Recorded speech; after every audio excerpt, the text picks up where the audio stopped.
All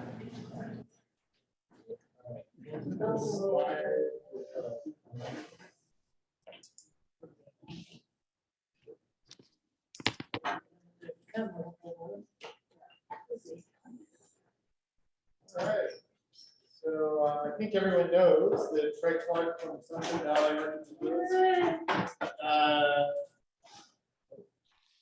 to talk about becoming an 80th percentile grower, which we're looking forward to.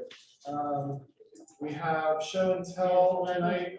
Kate Plum is going to be leading, and Heidi couldn't make it tonight, but helped organize the photos. So this is our first month without Lynn Morrell for a while. So we're there with us. So we had fewer than usual, so it should help it be a little faster this time, but we'll encourage the online as well as a very nice in-person table. So we plan to show and tell. We have the opportunity table on the end here up front for those in the room. Raffle tickets are on sale in the back by Joe and Allie. And then there are plans for sale.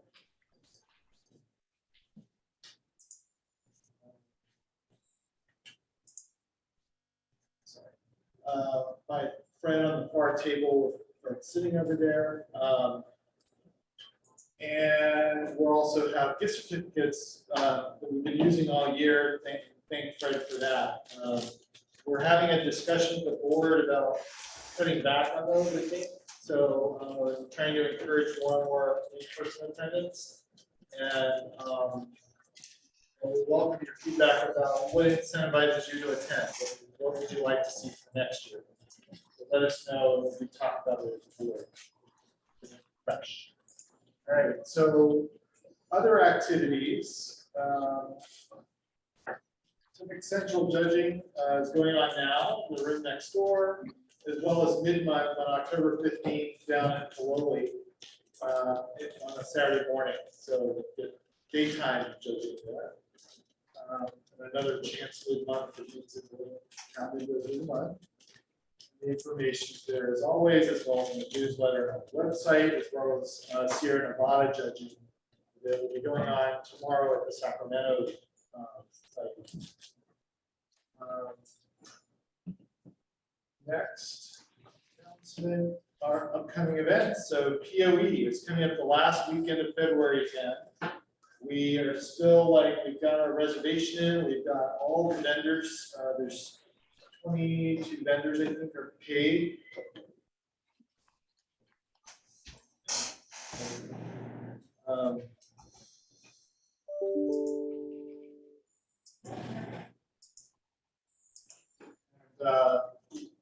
We're sending out invitations today for exhibitors.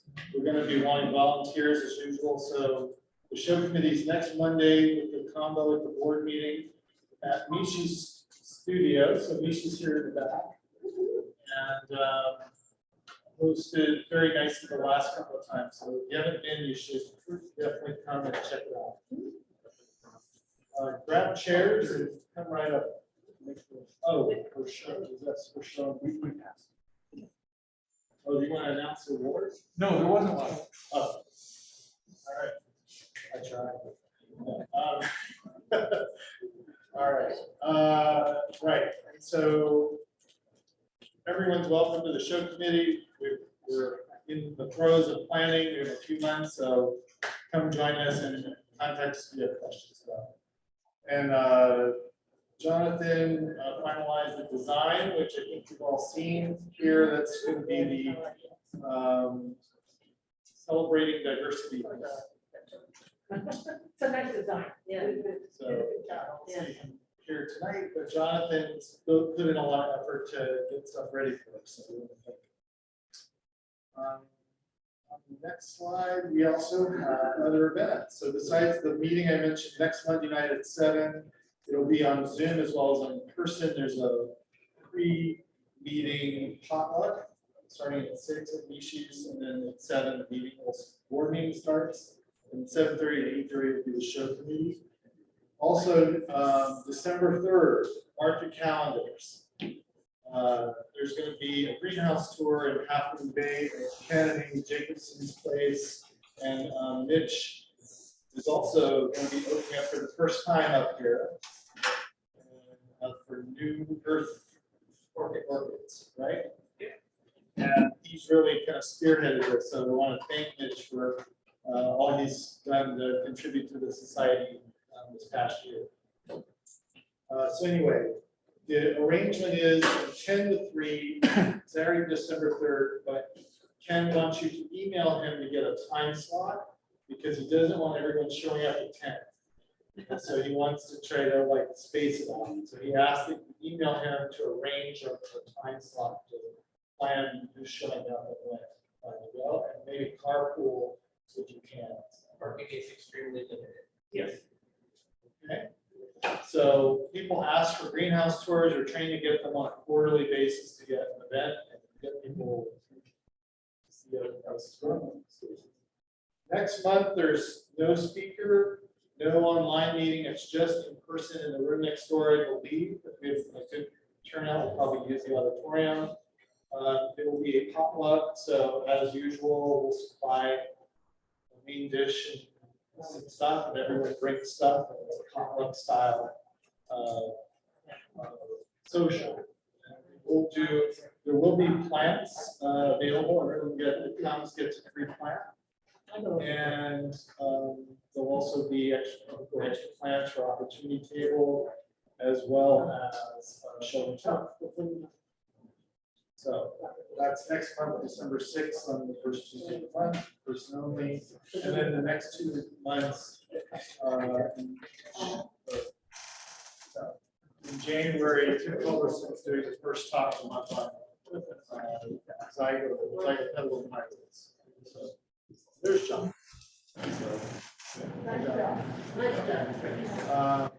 More announcements. Saturday, November 12th is Orchid Digest Fall Speakers Day. This is who will be speaking.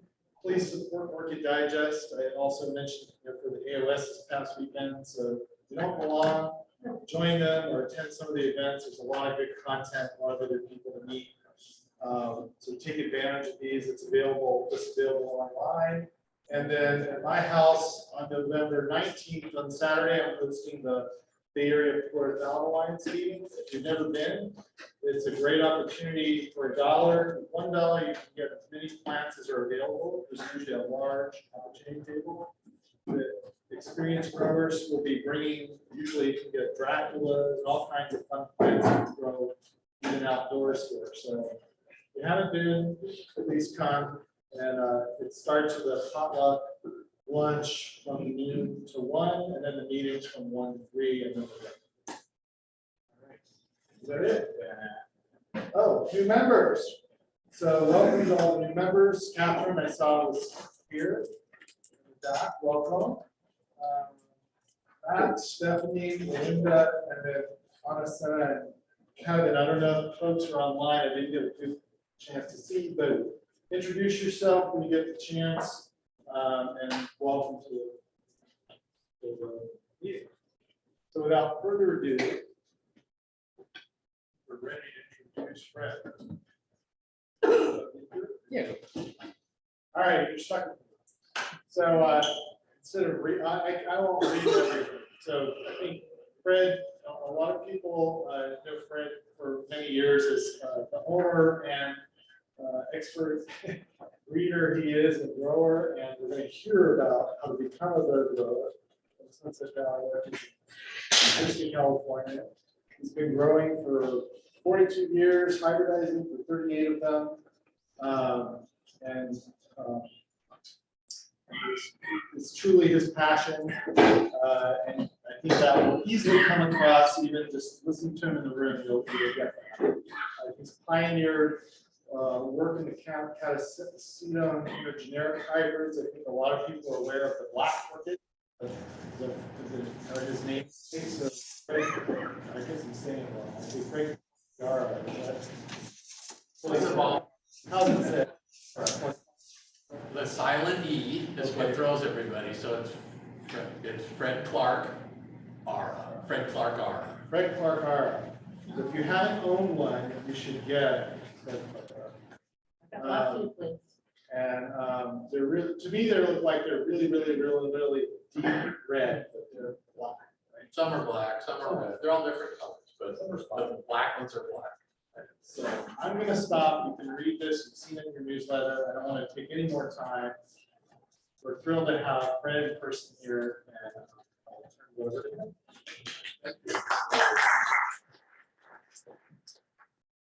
All right, so about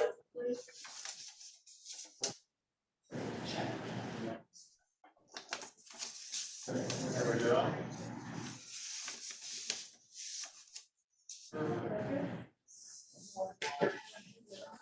Yeah, you can turn off the furniture on the back if someone wants the light on the back. So about 43 years ago, I got my first job, and it was a carpenter. And I answered an ad to build greenhouses. And I built greenhouses, and I got a job growing herbs when I was 22 years old. And I grew herbs. I started growing orchids when I was 18. I grew herbs for about 10 years. Then I grew poinsettias for 20 years. A lot of poinsettias. 3 million square feet of greenhouse in Guatemala. 1 million square feet in Mexico. 1 million square feet in Encinitas, California. Wow. Now I manage 55 acres of a cut flower operation called the Flower Fields. So even though I've been growing orchids for 44 years, I've been growing plants in a large commercial setting for about 40 years. Roughly 15 years ago, I had an epiphany. Ever had an epiphany? All of a sudden, growing orchids became clear to me. It was weird. It was the mystery of growing orchids came into focus. And that was the impetus behind the development of this talk. So,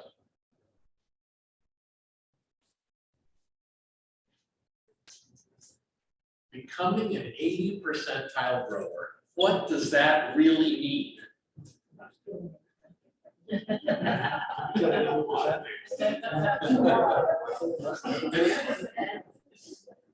It means all you have to do is 80% of the stuff right, and you'll be a fantastic grower. I don't want you to be a 100% grower who's perfect anyway.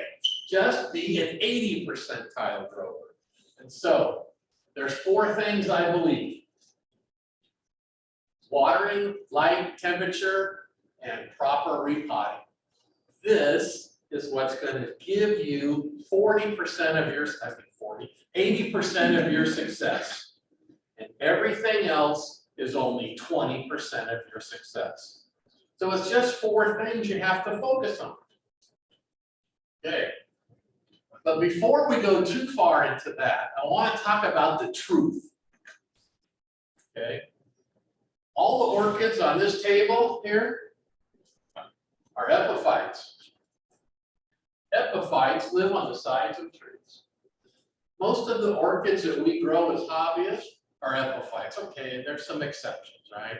But most are epiphytes. Epiphytes live on the sides of trees. How long have epiphytic orchids been living on the sides of trees? 15 million years? 10 million years? 20 million?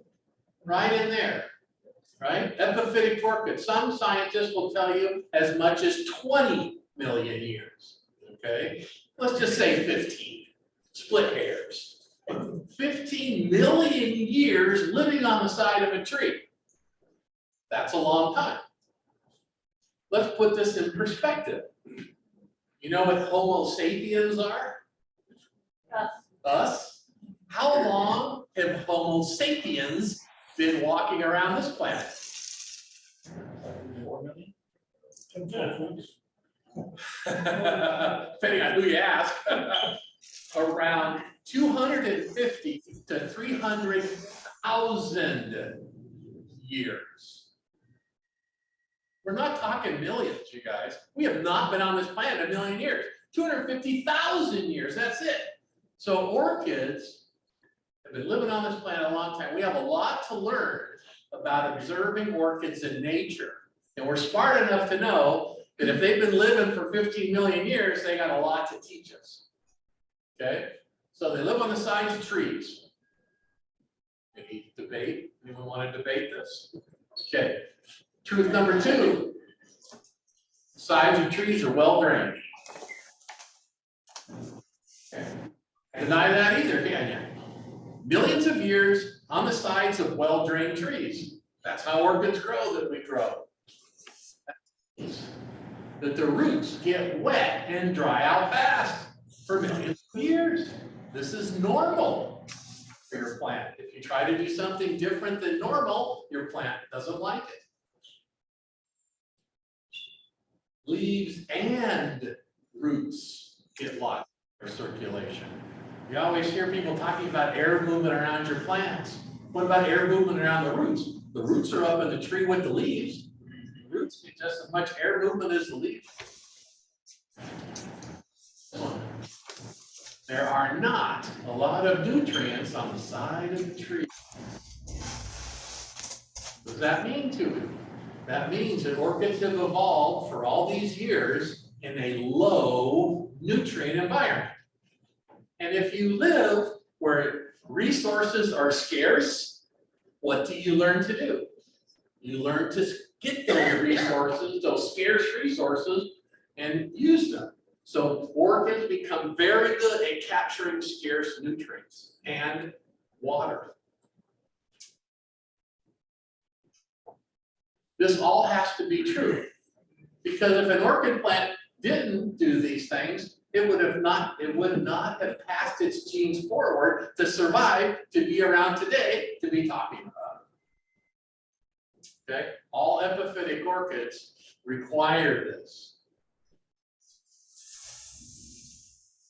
So let's talk about watering. So watering involves several things: irrigation frequency, quantity, and fertilizer type, rate, and seasonal fertility needs. You can't talk about watering without talking about fertilizing, because it's the same thing. In nature, how do orchid roots get nutrients? The rainwater carries nutrients to the roots. They don't suck nutrients out of the tree. They're not saprophytic. Rainwater carries nutrients to the roots. It's the same discussion. All right, irrigation frequency is determined by a lot of factors. And I'm going to talk about you becoming an 80th percentile grower, okay? So you make choices as a grower. You choose the water holding capacity of the media you're growing in. You make a choice, the size of the container you're growing in. You make a choice on the environmental conditions you grow your plants under. And of course, you make a choice of what plants you're growing. You have complete control over irrigation frequency. Irrigation is one of the most important things. If you spend the most money on the best orchid plant and you don't water it right, what do you got? Compost. Compost? Dead plant, bad investment. Right? Now, you're supposed to say that, sir. You were supposed to say bad investment. Yeah. And so it's about the watering. It's the most important thing. Okay. It's hard to talk to people about how to water their orchids because you don't know what plant they're growing. You don't know what they're growing in, what media they're growing in, what their environmental conditions are like. So it's tough to answer that question. If you had a tomato plant growing in a pot and you didn't water it enough, it would give you immediate feedback, right? It would start to wilt and you would know, okay, when you see the plant wilt, water it. Okay, tomatoes, duh, they're easy to water. An orchid plant, you would never say to somebody, when you see it wilt, water it, right? And so it's tough to learn how to water orchids. It really is. because the plant gives you no feedback. The best technique I have found, and I employ this technique every single day in the nursery, is the pickup method. The pickup method revolves around you water and you pick up the plant and you feel how heavy it is. The next day you pick up the plant and you feel heavy, the next day you pick it up, the next day you pick it up, and eventually you pick it up and you feel it's dry. Then you water again and you pick it up. The next day you pick it up, and so forth and so forth and so forth. And you repeat this process over and over and over again, time and time again. And soon you'll be able to pick up a plant at any stage and know roughly when it's going to need to be watered. Plus, when you're picking up the plant, you're looking at it and you're seeing the color of the potting media. You're looking at the drainage holes. There's other clues that you learn to see. And before long, you'll look at that plant and go, ooh, that looks dry. You pick it up. And sure enough, it is time to water. I walk through my greenhouse picking up plants all the time now to see how dry they are before I make a decision to water. Why? Because I grow epiphytes and the roots need to dry out between watering. And then, of course, the old your time availability, right? Interestingly, if you're creative enough, you can adjust these 4 factors to meet your time availability. Okay. Quantity of irrigation. I want to water heavily. I want to flush water out of the pot. In fact, what I want to do is I want to fill the pot up. I want to apply water at a rate that's faster than what's coming out the drainage holes. That means that the water level rises up inside the pot. When the water fills up in the pot, it's pushing out the air. And then when you stop applying water and the water runs out the drainage holes, what must replace where the water once was?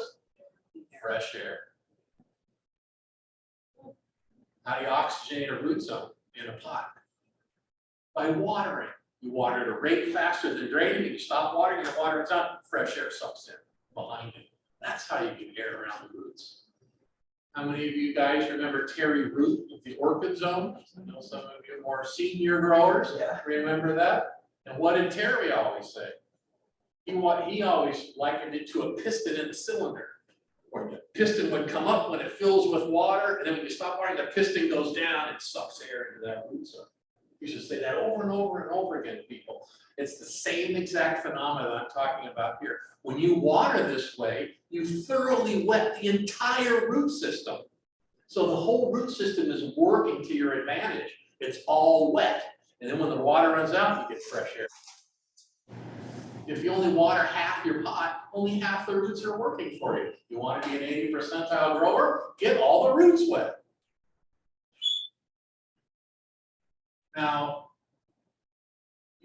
some of you guys have hard water here, and some of you guys don't have hard water, right? If you don't have hard water, you don't need to follow this. If you have hard water, leaching is a good practice. Remember, in nature, orchids live in rain. Rain is pure water. If you're watering with hard water, you want the accumulation of those calcium and magnesium on your potting media in the root system is not good for your plant. So you want to water heavily as I described. Wait an hour and then come back and water heavily again. The first watering thoroughly wets the entire root system, helps dissolve the accumulation of the calcium and magnesium. Then the second water, when those materials are in solution, flush it out of the pot or leach. Okay, in nature, orchid plants receive their nutrients from the rainwater. And how does this work? There's actually a scientific study, or it's a science, I guess you would call it. There is a science called throughfall. And throughfall is the study of what happens to rain that falls on the canopy of the tree, moves down the leaves, down the stem, down the trunk to the base of the tree. In nature, trees collect organic litter and organic detritus and dust and insect frass and bird droppings, and all these things fall on the canopy of the tree. When it rains, it washes this down the tree, down the stems, down the trunk to the base of the tree. It's a nutrient flow, and albeit a very weak nutrient flow. It's a nutrient flow that the tree captures nutrients and gives to itself, its root system. Where do orchids live? On the side of a tree. And why do they live there? Well, lots of reasons. But one of the advantages of living on the side of the tree is to intercept the nutrient flow coming down the tree of nutrients. A very weak but frequent fertilization. So that's called the continuous liquid feed in the commercial trade. How do you water your poinsettias? We use a continuous liquid feed of 100 parts per million of nitrogen. That's what you should do with your orchids too. A continuous liquid feed. That's how they evolved in nature to be. A little bit of nutrients every time it rains. I use 100 parts per million of nitrogen. I'll get back to this. I know it sounds very scientific and no one knows what I'm talking about. More is not better. You ever hear someone caution you about over fertilizing? The reason why is because orchid roots lived in nature on the sides of trees for millions of years in a low nutrient environment. The roots will suck up all the fertilizer you give them. They can't say no. So if you over fertilize your plants, you can acidify your plant with excess fertility. So it's always better to start small and slowly increase if you think you need more. Never start high and try to reduce it. All right. This is a thing about plants, all right? Orchids have been growing in nature long time. We understand how the seasons are, right? Spring, summer, winter, fall, all that kind of stuff. And we recognize this. Plants in nature survive by this. It's critical to their life cycle. When do you think a plant grows roots? When does it grow shoots? When does it produce flowers? When do seed pods split open and disperse seed? Do you think this is a willy-nilly effect that just happens at random? No. If you don't grow shoots and roots at the right time, when moisture and nutrients are available, if you don't produce flowers when the pollinator is available, and if you don't have seed pods that split open and disperse seed at the ideal time for seed germination, will you be able to pass your genes forward and survive today for us to talk about? No. So the seasonality of things are very important. Mostly in nature, not so much in Mediterranean climates like we're accustomed to. Mostly where orchids grow, with the lengthening days of spring is the onset of the rainy season. Okay, so that's why when you have orchids, when do they grow roots and shoots? Oh, in the spring, because that's how they grow in nature. And when does the rain begin to fall? In the spring. And that means if it's raining more frequently, more nutrients are being lost to the root system. So in the spring, you should be watering, fertilizing your plants with every watering. In the fall, when the days are getting shorter, the rainy seasons are coming to an end, you're going to water less frequently. And since you put fertilizer in your water, you're going to fertilize less. You're going to adapt your irrigation practices based on the seasonal needs of plants evolved to grow in there for all those millions of years in nature. Okay, fertilizer type. You get a lot of people wanting to talk about fertilizer, but it really boils down to one thing. What type of water do you have? If you have hard water that's got salts, dissolved silos, high pH, and bicarbonates like Colorado River water, right? Or maybe a lot of well water could be like this. There's a fertilizer made for you. It's blended for hard water. It's called the 20-20-20 fertilizer. Now you hear some people call that a balanced fertilizer. It's only balanced numerically. It's not balanced nutrition. It's not a balanced diet. It's just balanced numerically. There's a lot extra phosphorus in this fertilizer. The phosphorus and the nitrogen are an acid-forming component. The phosphoric acid and the ammoniacal nitrogen, when they react with the water, lower the pH and neutralize the bicarbonates. So it makes your water better. It makes hard water better. So to use 20/20 fertilizer with hard water every time you water improves your water for your plants. Now, if you have pure water, like hetchy water, reverse osmosis, deionized water, you capture rainwater, this is pure water. You don't have hard water with calcium and magnesium in it.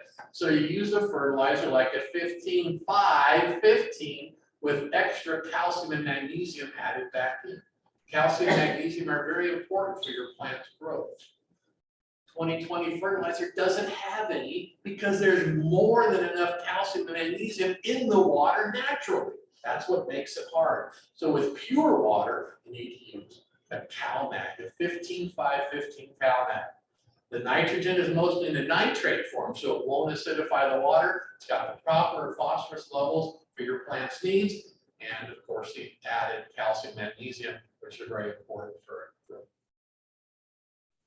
Now I said 100 parts per million of nitrogen earlier, and that meant nothing.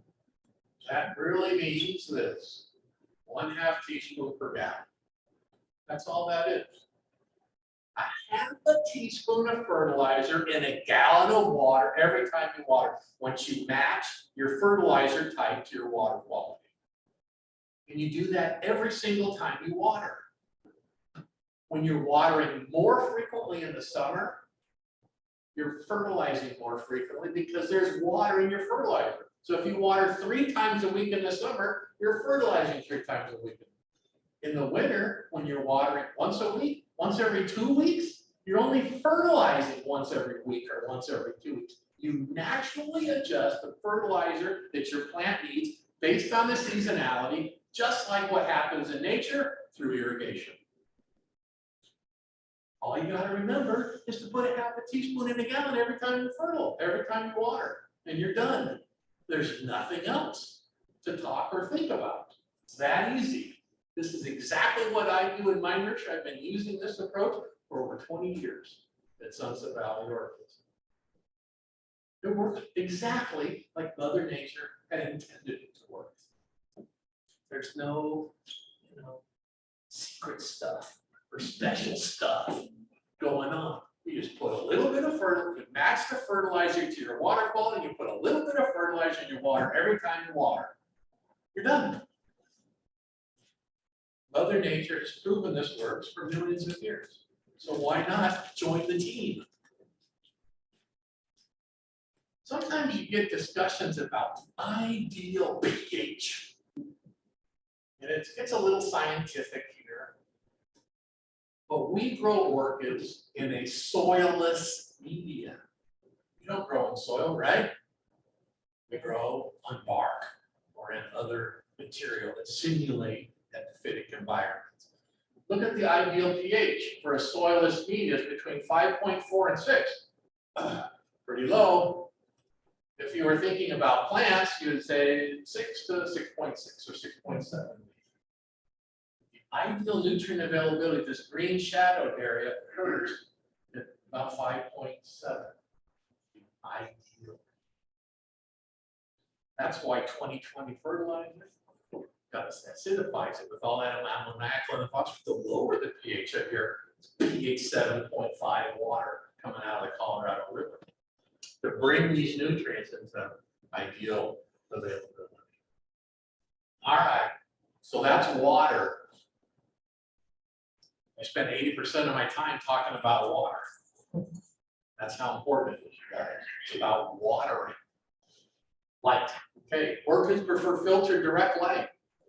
I'm no expert in collecting orchids in nature. It's too rigorous of an activity to hunt for orchids in nature. I don't know if you've ever done that, but you soon discover it is very rigorous. So I like to drive by in the car and go, oh, look at that one up there.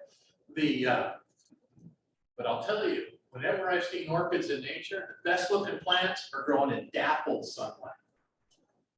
If you see plants growing in deep shade, especially epiphytic orchids, you can see that they're growing and they don't flower a lot because you can look at the plant and see evidence if they bloomed or not. You see plants growing in full sun, they're all yellow, they look like heck, they're burnt, but you can see evidence of blooming on every growth. It's the plants, however, in dappled sunlight that look healthy and evidence of regular blooming. And so what is dappled sunlight? It's filtered direct sunlight under shade cloth. Now, in nature, the summer foot candles is about 10 and the winter's about 7. This is a generality. Farther north you go, it's a little bit less. I like to use shade cloth to dapple my sunlight. It's because it's very accurate in its capability to dapple. Shade cloth generally comes in these 3 factors.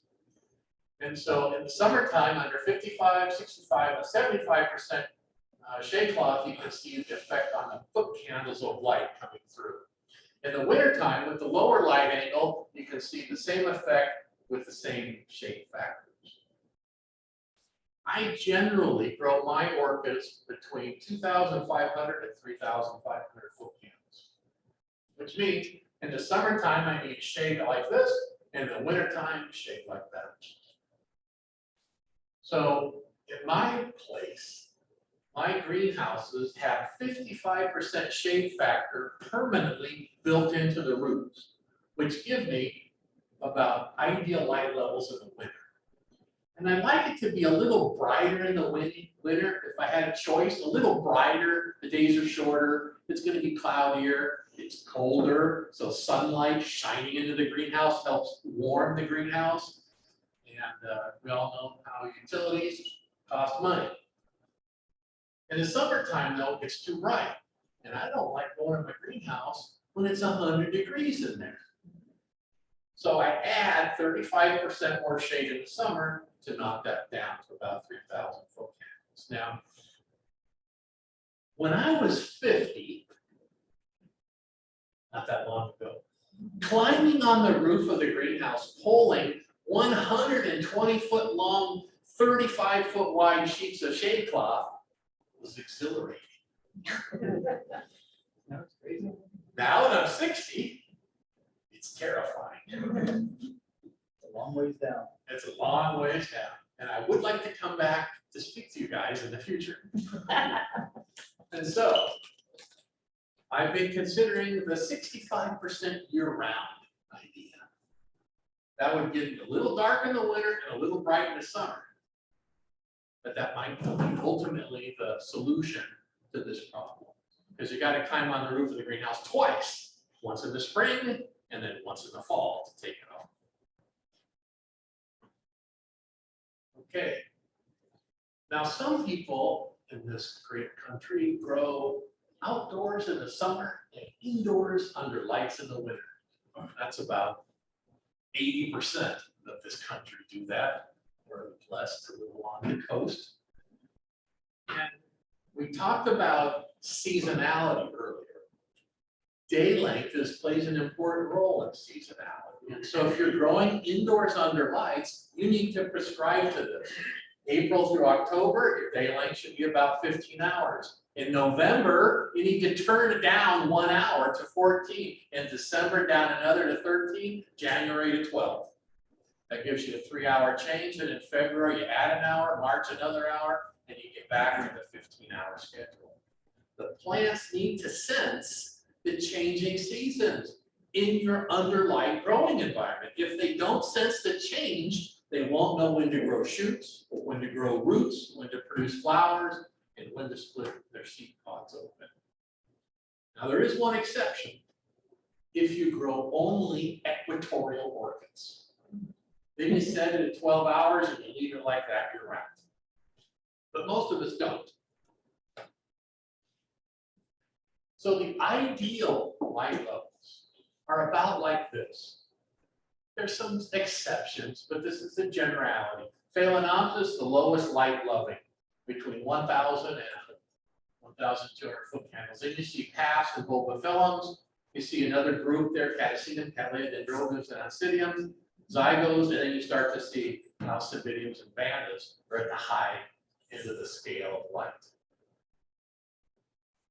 So let's look at temperature. So Phalaenopsis, look at the temperature, 75 to 82 in the day. Nights not much colder than 68. What's your house like? I hope it's not too much hotter than 82 and not much colder than 68.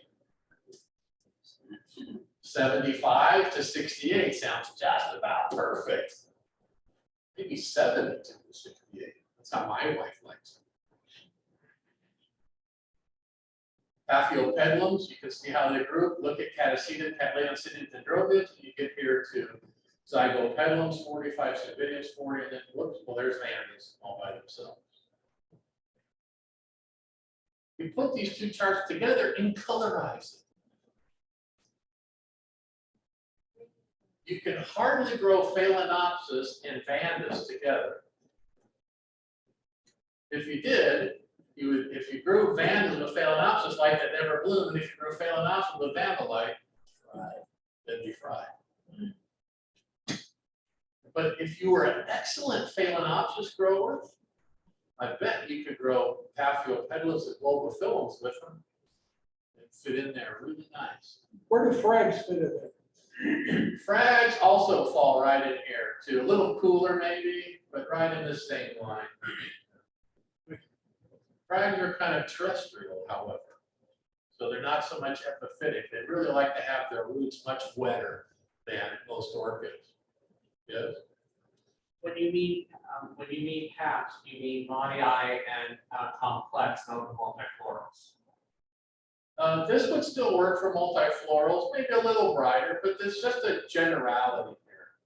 If you're growing really good Phalaenopsis, you could certainly grow modii and some multiflorals and frags, would all fit in here. It's, right, because you got up to 2,000 foot candles, you're probably okay for multiflorals. Then you see how Catasetum, Cattleya, Dendrobiums all group together very nicely. Zygopedilums and Cividiums kind of fall out by themselves, and there's Vandas. If you're growing Vandas, just have a greenhouse full of Vandas. You'll be the best damn Vanda grower around. Kind of knew this already, right? This grouping kind of already is intuitive. All right. That's water, light, temperature. How about potting media? You get all kinds of discussion. You know, you see guys in bark and pearl, you see a lot of growers in sphagnum moss. Few people still in coconut husk chunks, the aliflor, semi-hydroponic. I never quite get this one. Have you ever seen a giant specimen grown in semi-hydro? No. So maybe semi-hydro is more of an experiment on slowly killing orchid. I guess you can probably do frags, okay, semi-hydro. You can probably do zygopedilums, okay, semi-hydro. But generally speaking, it doesn't fit the epiphytic requirements for the plants. And then others. There's a guy down in San Diego, Chula Orchids, Harry Tolan. He's got the best example of potting these. He grew wine corks, and then he had broken glass, bottle caps, macadamia nuts, shells, right? And knotted up pantyhose. I always wondered where he got the knotted up pantyhose I'm from. sure I want to know. We never had enough nerve to ask his wife, you know, but. Fred Fordyce used to have a glass brick full of marbles and he had a cat baby growing in it. Yeah, that's right. Maybe that's where Harry got his inspiration from, that's right. And so you can grow them in anything as long as you adjust your watering practices. That was the point of his example. All right, and so I like orchid bark. I like orchid bark, why? Because orchids have evolved in nature for millions of years. Nature is an organic place. That means that orchid roots have evolved in the presence of organic matter forever. So you should grow in organic matter. Why fight Mother Nature? You know, you can think you're winning when you fight with Mother Nature, right? But she'll put you in your place eventually. So organic matter, it's organic. Bark is organic. It buffers pH. Organic matter is resistant to pH change. It improves cation exchange. Cation exchange is the ability of the material to loosely hold fertilizer ions for your plant. It supports microbial activity. It's inexpensive and it doesn't deteriorate. So In my nursery, I have a lot of plants. It is a lot of plants. And I need to keep my potting media and the way it works simple because I water by hand. And I just told you I spent 80% of this talk talking about watering. I will tell you in my career as an orchid grower and my career as a commercial plant producer, the single most important thing is watering, whether it's orchids or poinsettias or herbs. Controlling irrigation is the most important thing, and it's one of the hardest things to teach. And so in order to make water simple, I want to have a simple potting medias throughout my entire nursery. And I use 3 parts bark and 1 part perlite. And I adjust the coarseness of the bark depending on pot size. So the smallest pot size, I use 3 parts of fine, 1 part number 2 perlite. Go to a 4-inch pot, I increase to medium bark and the next size perlite. The largest size, the largest bark, the largest perlite. This is very important to me. I want to maintain the same porosity, the same airspace around the root system, regardless of pot size. That allows me to water 2-inch pots and 4-inch pots and 8-inch pots all on the same schedule, making water much easier to manage and control. In nature, if you have a 1-year-old seedling on the side of a tree, and a 2-year-old and a 3-year-old and a 5-year-old and a 10-year-old and a 20-year-old plant growing on the side of the tree, they receive the exact same environmental conditions regardless of their age. They're all on the same tree.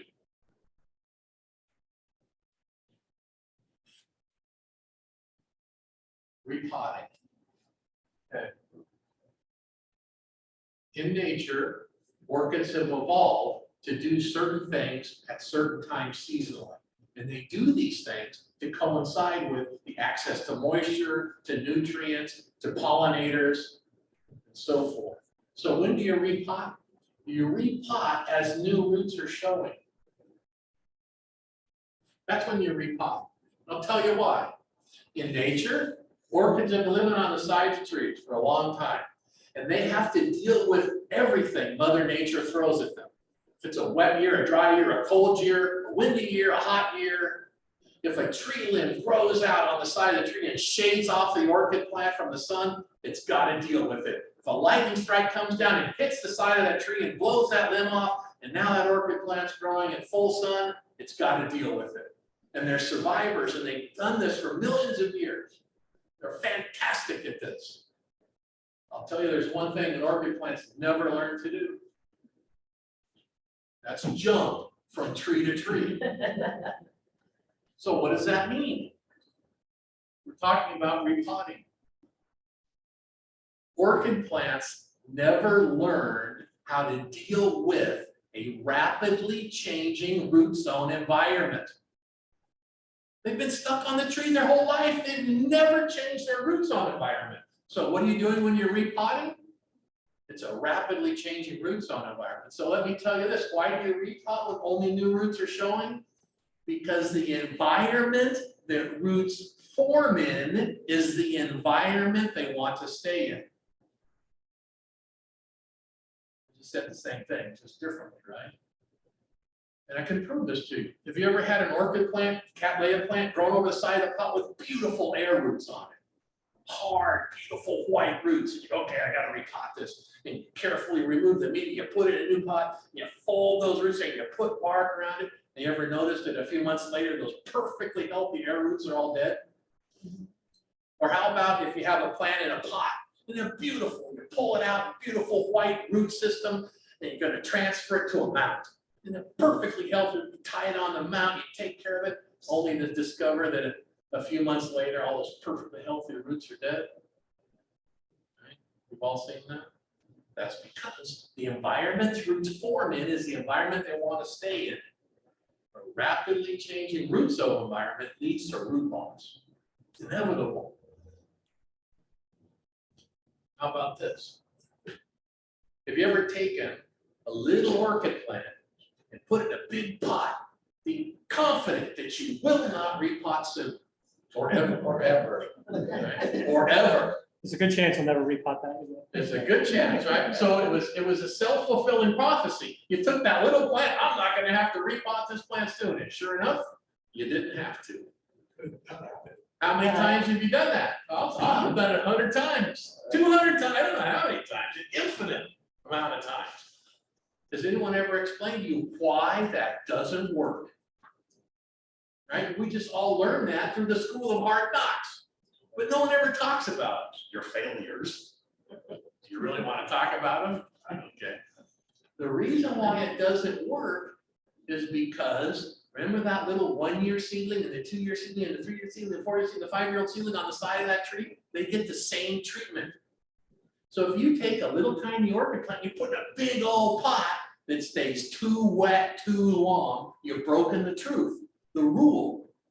Orchid roots, regardless of their age, epiphytic orchids, regardless of their age, need to have a wet, dry cycle.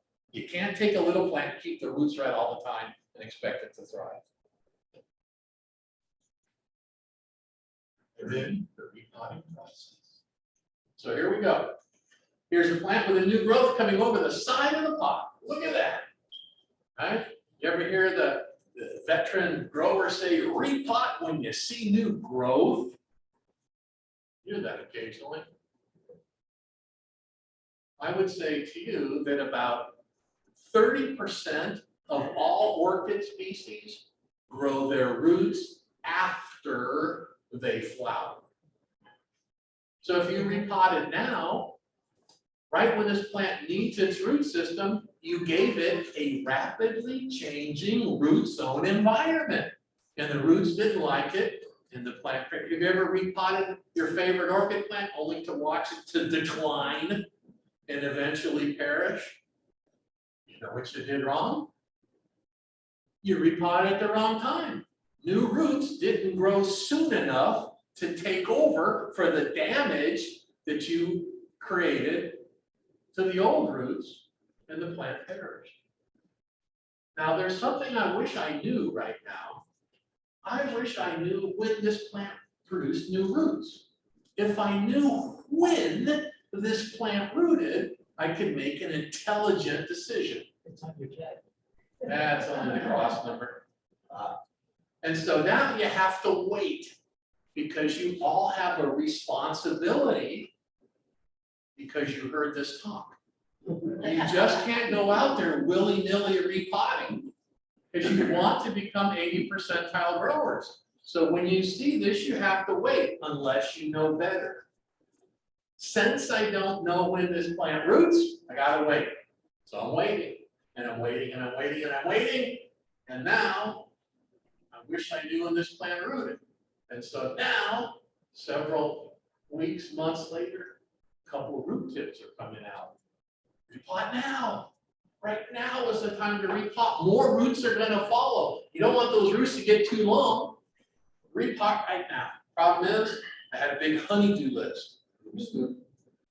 I was asleep at the switch. And now my plant looks like that. Okay. You ever over lovingly caressed a green, nice long green root tip like that? What happens? It breaks right off. And does the root continue to grow and elongate? No. And how important are new roots to your plant? It's the new roots that are going to grow into the new root zone environment and take over for the old roots that are going to suffer the rapid root zone environment. Now you got to repot. Flip the plant out of the pot and you go, holy cow, look at all these green root tips. In fact, I spent an hour doing this.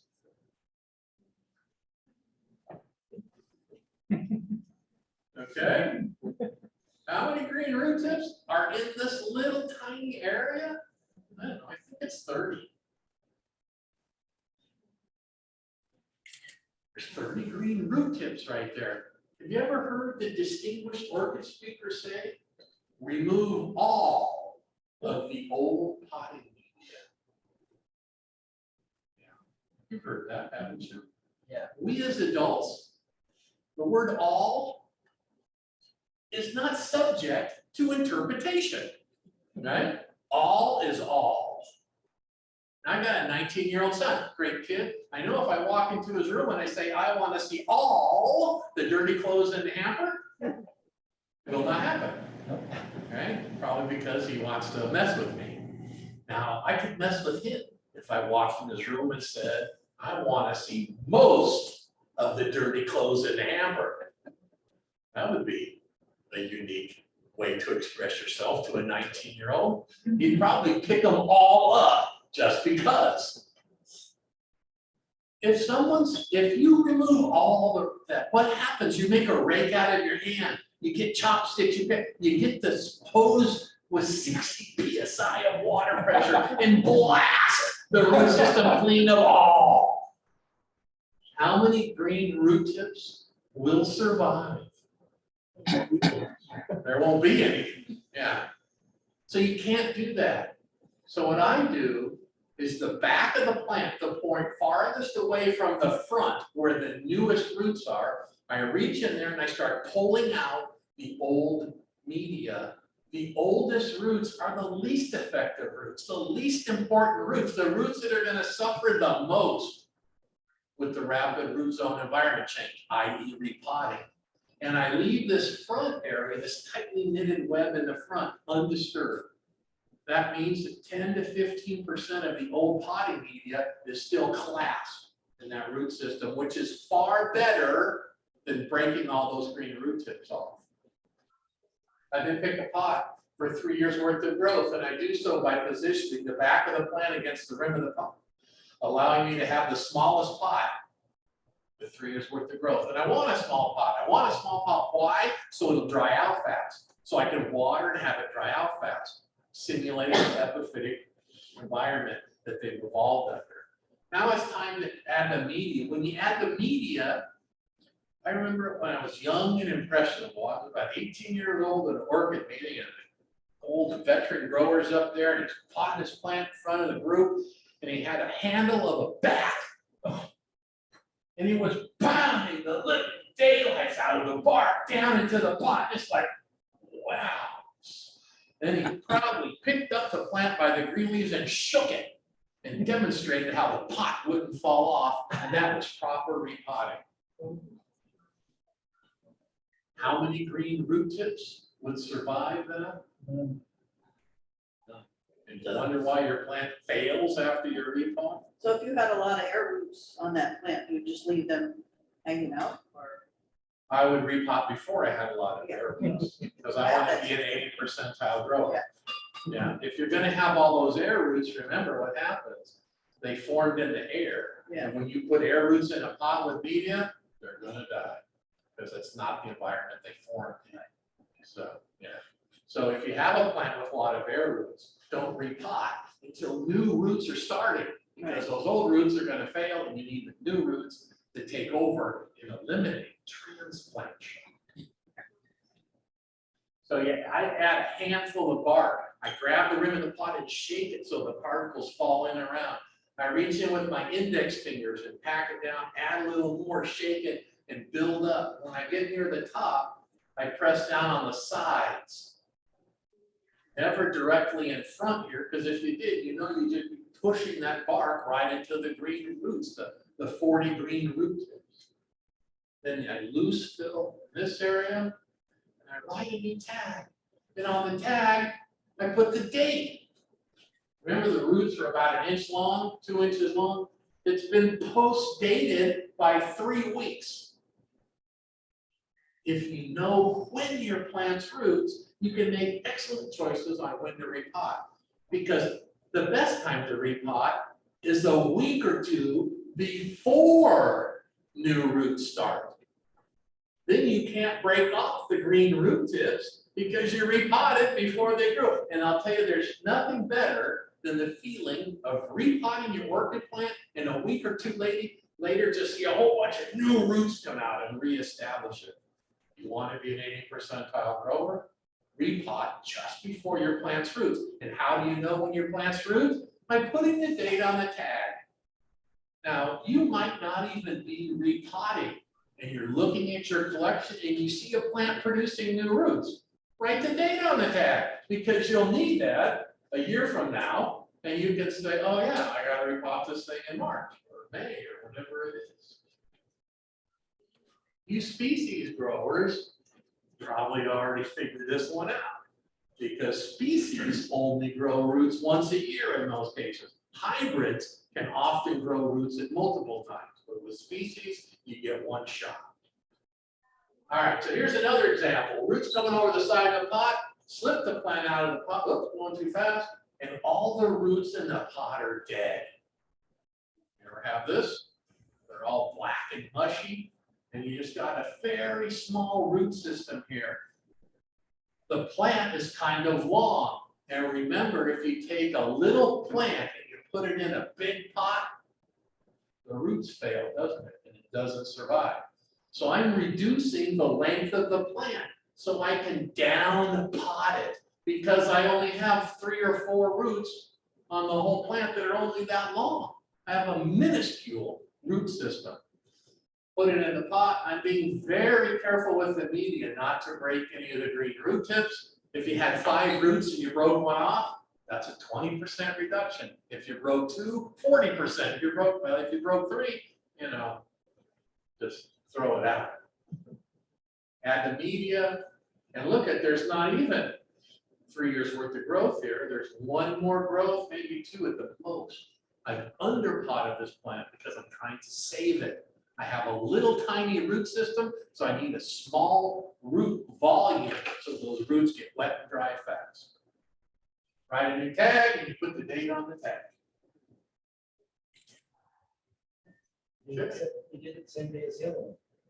I was repotting, it was all the same thing. Okay. Top 4 things, you guys. Water, light, temperature, and proper repotting.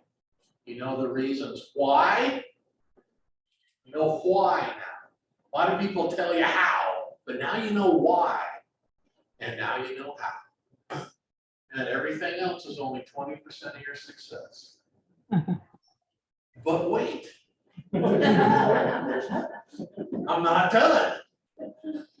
Okay, so I was giving this talk and I was in Maryland, and Maryland is home to the famous institution of MIT. And a lot of college professors are orchid growers, believe it or not. And in my talk, I had a grad student, young lady, and she asked me if I ever heard of Dennis Dutton. He's an art philosopher. I'm going, oh my gosh, art philosophy, what's that, a 401 class or something? And so I looked up Dennis Dutton, fascinating guy. Dennis Dutton wrote the book called 7 Signatures of Art. And what this is the 7 things that, if answered in the affirmative, define art. Art has to be defined in some way. How do you know it's art if there's no definition on what it is? And so there's an interesting parallel. Are the technical skills used to cultivate orchids recognized and admired? Yes. Is not the best orchid grower in your club recognized and admired? So that's an affirmative answer. How about this one? Do orchids demand that they keep you warm or put food on your table? Yeah, that's a double negative, right? It's a no. My orchids put food on my table. All right. There's always one smart guy in the audience who picks up on that. All right. But there's a non-utilitarian pleasure. Okay. Are there objective rules of composition that place your orchids in a recognizable style? Yes. Yep. How about this? You people make a point of judging, appreciating, and interpreting your orchids. Some people did that tonight, didn't they?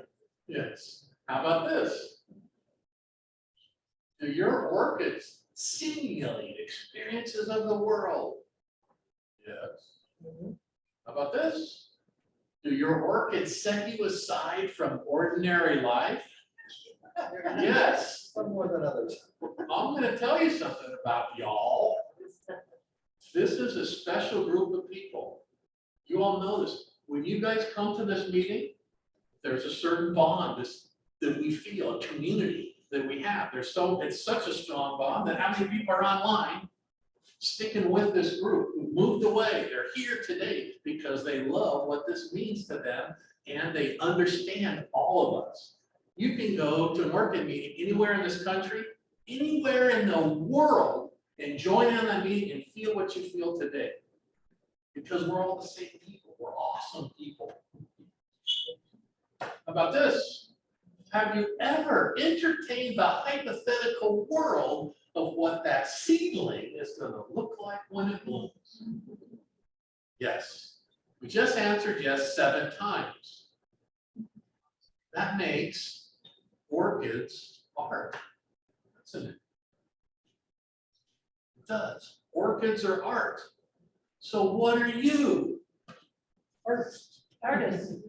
No. Unless you're an orchid hybridizer. There's a couple artists in this room.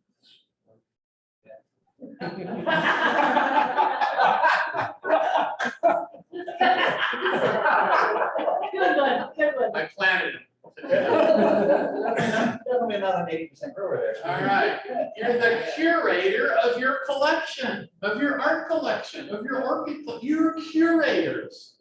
You're all curators. I'll tell you what bonds us together. We were all once closet curators, and now we're out in the open. You guys, we are all curators of our art collection. We are. You have to be. What's a curator? It's a multitasking job which entails the responsibility for the care, selection, organization, and display of your orchids. That's exactly what we do. And so to be a curator, what do you have to do? You got to learn about your plants. What are we doing today? Exactly that. You must acquire new plants. Yes. Usually not a problem. You ever wonder why you think it's a sickness and you joke, right? Oh, I gotta buy orchids, and everyone makes cracks jokes about it.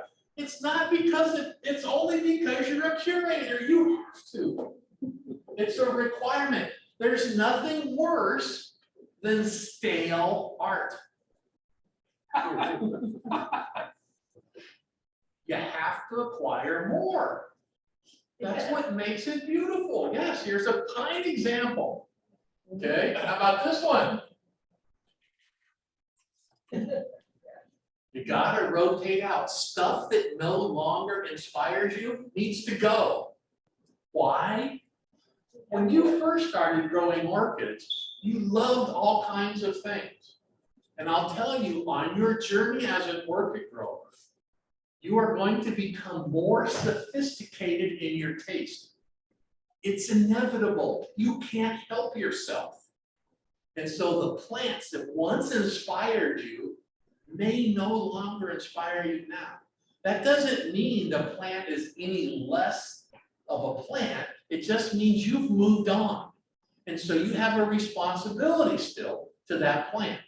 You need to bring it to the meeting. You need to give it to the newbie and let them experience what you once enjoyed.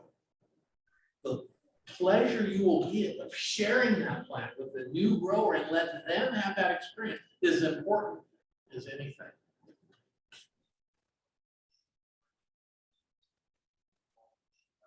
You must discard hopeless plants. You have to. If you have ugly art, what kind of art collector are you? Hopeless plants suck you down. They pull you down. Remember the 80-20 rule? If 20% of your collection are plants that are hopeless, you're spending 80% of your time possibly on 20% of your plants, ignoring all your good plants because you're trying to save the hopeless plants. The hopeless plants are ugly. They're depressing and they suck time away from your good plants. If you have trouble throwing out hopeless plants, it's a personal problem. Okay? Because the plant could care less. Plants don't have feelings. It won't care if you throw it in the trash or not. Just get rid of them. I have a very good friend of mine, Sue Bottom, St. Augustine Orchid Society. You've seen her writings and all her things. I've known Sue and her husband Terry for many years. And Sue used to have a small greenhouse just packed full of plants. I could tell that she was suffering from having a greenhouse that was overstuffed with plants. And she had a lot of plants that were poor performers, but she couldn't get over it herself. So one day I was staying there and she asked me for her help. Okay. She asked for help.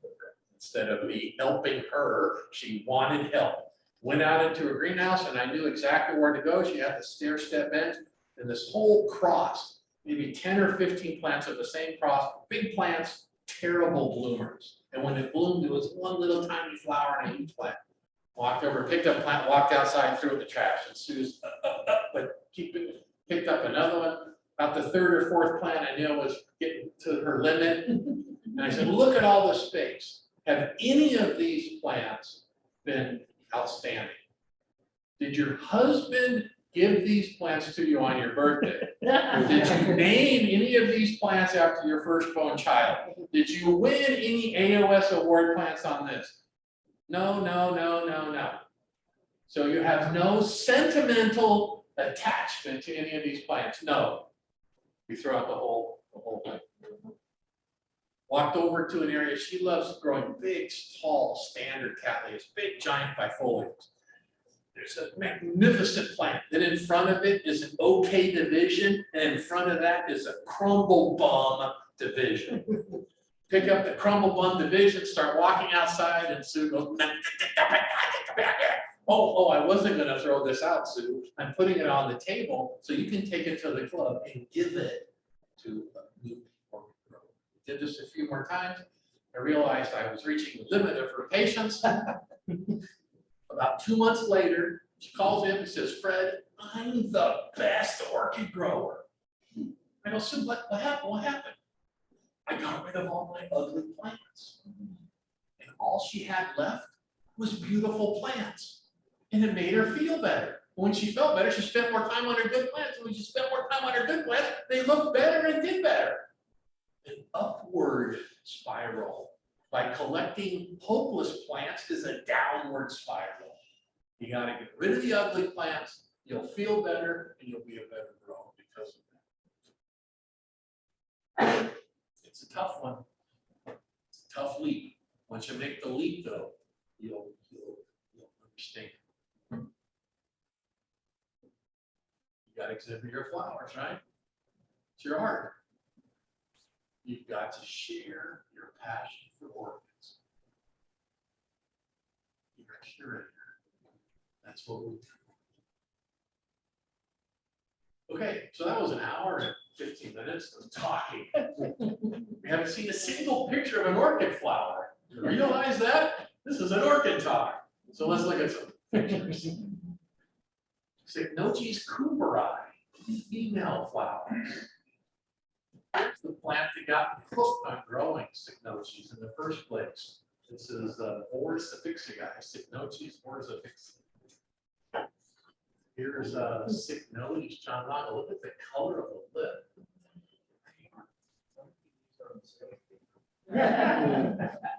Yeah, these are from before. Here's Alexa. Ever heard anyone say there's no such thing as a blue orchid? Well, this was blooming on early September. I took this picture in City Park in Sydney, Australia. It was a terrestrial. It's Delimitra crenita. This can be one of my favorite seedlings from a couple of years ago. Brassavola Davidson. Sarcochilas. Yeah, those are good around here. Every one of you should have Sarcochilas. They're perfect for growing in San Francisco area. Snails. Just keep the snails away from them, but Yeah. otherwise, the climate is ideal.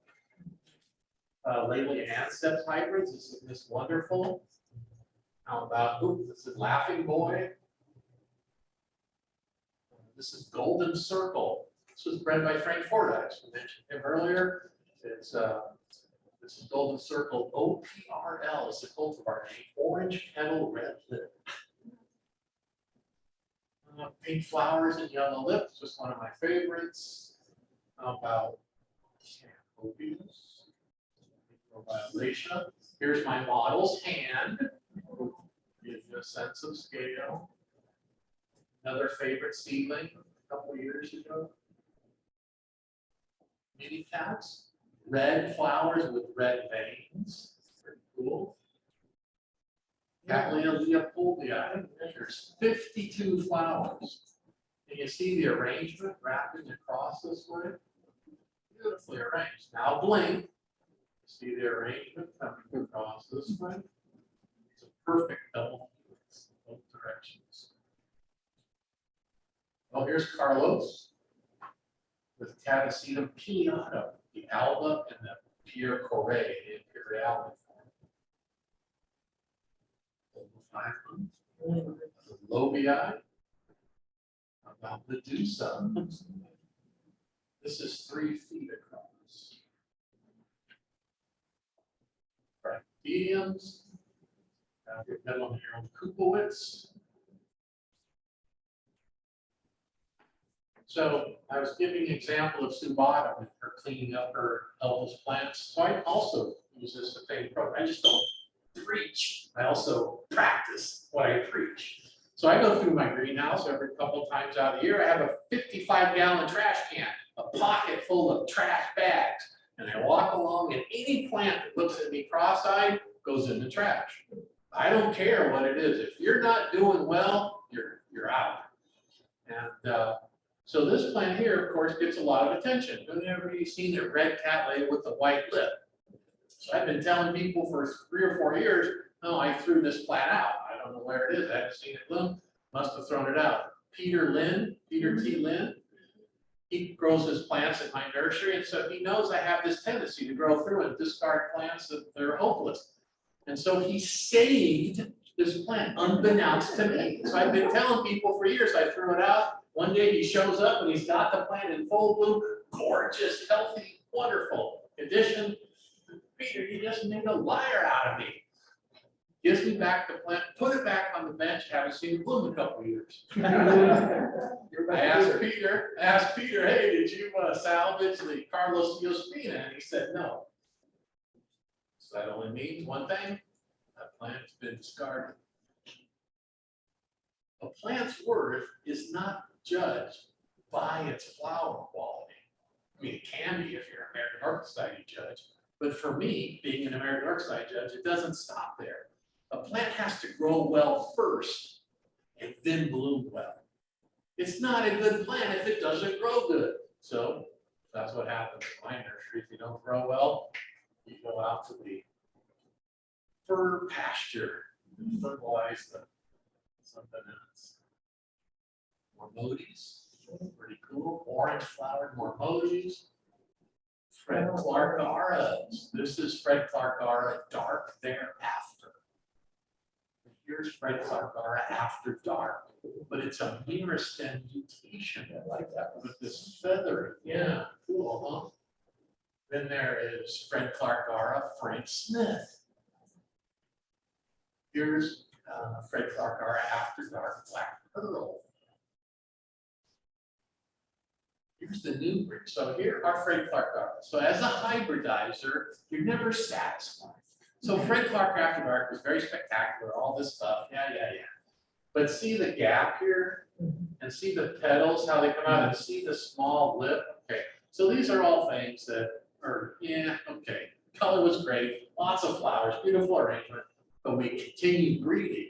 And so get a good fix on what the shape of that flower is in color, And look what the new stuff is looking like. Oh, yeah. We filled the gaps, we've closed this in, we brought the lip down, creating a much rounder flower, good arrangement, equal color. These aren't red flags. These are catamodies. Catastevens crossed with mormodies. We'll have a lot of these next year. It's funny breeding. You hit on something that's really great, you want to quickly make more. Well, 5 years later, you got more. So 5 years is next year after discovering the power of this combo. All right, and that's it. Thank you, guys.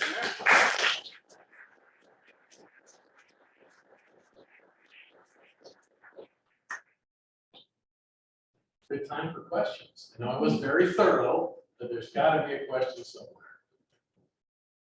Yes. So the bark is really like very slow and rotten and sour.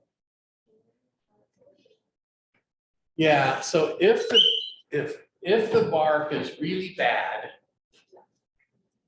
in the future, you will do something sooner, obviously. But if you were asleep at the switch and the bark got really bad, and if your feeling was that keeping it in there any longer was just going to make matters worse, then you might repot.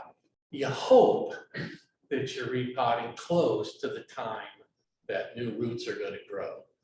What I might do is move that plant and let the potting media dry out more. When you have old bark that has decayed and become very fine, it has a tendency to hold much more water than fresh bark. And so if you have a plant with fresh bark next to a pot with old bark, this plant, the old bark, needs to be watered on a different irrigation schedule. Otherwise, you end up just having a sopping wet potting media. So I would move it and allow that plant to dry out to try to help, babysit it until new roots started to grow.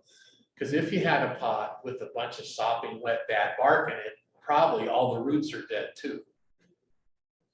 So limp it along might be the best choice, but it's hard to know until you see that plant, see what it looks like. Let it dry out more. Have you guys considered using a pulley system to get the shade cloth across so you don't have to climb up there? Yeah, we have considered many things. In fact, the latest design is a PVC pipe along the entire length of the greenhouse, and you have two guys at the end, then you roll the pipe, and you roll it up and you roll it down, so you don't have to climb on the roof. Yeah. Still takes two guys, and you still have to get about 10 feet off the ground to do it. But yeah, but that is doable.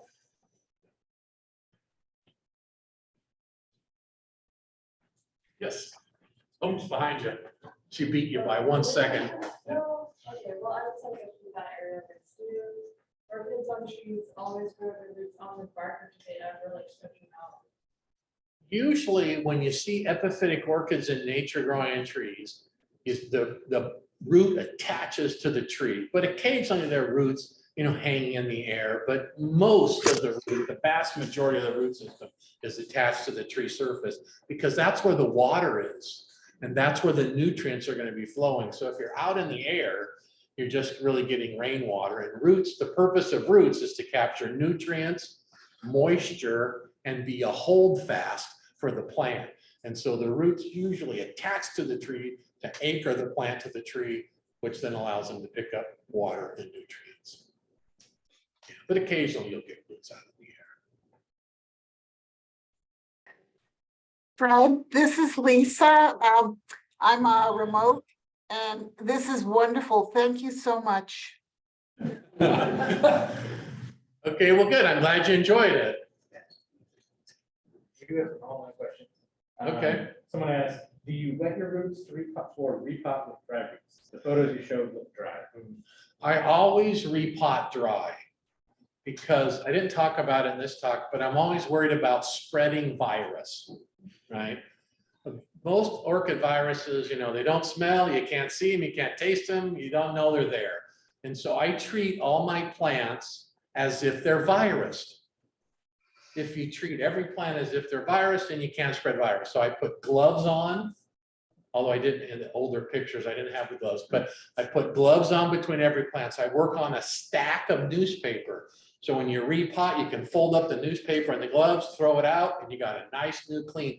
If you worked while you were wet, the water would soak through the newspaper and you wouldn't know why the plant was wet or why the area was wet, if it was virus contaminated or not. So working dry helps assure that you don't spread virus inadvertently within your plants. Now, this usually leads to a second question. When do you start watering after repotting? I usually wait 4 to 5 days before I water after I repot, because it's inevitable that you're going to crack and damage some of the important roots on the plant. And you want to give those roots a chance to heal over before you water, because when you water, you might be flushing pathogens into recently wounded roots. And if it's a bad pathogen, then it might start to rot the root system. So by letting that root system dry, harden over before you water, seems to give you less disease problems later. And it also promote root growth. No. Exactly. I don't think so. Roots don't grow because it's dry. These are epiphytic orchids, right? They grow because of the season. And so that's why you want to know when your plants grow roots. Keep that tag current. And it's actually interesting with the tag.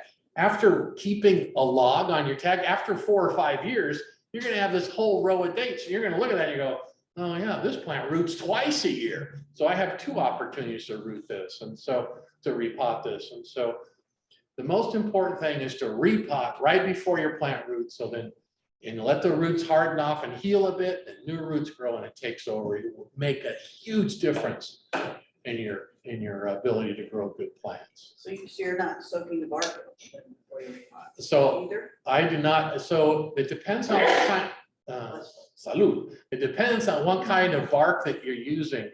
If you're using the Douglas fir bark, right, and it has all those wood splinters in it, right, you need to soak that, and you're not soaking it to wet the bark, you're soaking it to float the good bark and to sink the bad bark. And so you can scoop off the top and have the higher grade bark so it doesn't decay so quickly. And then it goes to your point, if you mix hard bark with bark that decays quickly, the structure of your media changes, and all of a sudden the first year you can water once a week, and the second year you can only water 2 weeks, and in the third year you got to water every 3 weeks because it's so sopping wet, because it's so decayed. So I use a product called kiwi bark, and so does Ken and Amy and some other people around here. Kiwi bark is grown from a pine tree, Pinus radiata. It's imported from New Zealand. And it's very hard and it's very stable over time. And so there's no need to wet it because there's nothing to clean up or remove, and it just works great. So yeah, it's a good question though. It just depends a bit on the bark you're using. Yeah. Do you sterilize your tools, or do you use a razor blade, or what do you use for cutting? Yeah, I sterilize my tools between every plant. And so I have a torch, a Benzomatic TS3000 torch from Home Depot with MAP gas, and you just pull the trigger, click, comes on. Then I have scissors, I have a clay pot, and I usually sterilize 3 at a time. You want it doesn't need to be glowing red hot, the steel to be sterile. It just needs to be about 200 degrees. So when it smokes, and then I put the hot scissors in the clay pot. I use 1 pair of scissors on 1 plant, and when it's done, then it's out of the clay pot, and you can grab another like that. Change gloves between scissors. So before you ever pick up the scissors, you put new gloves on. You sterilize the scissors, and you clean that whole plant, and so forth. The best way to transmit virus is to have a dirty work surface, dirty hands, or dirty clippers.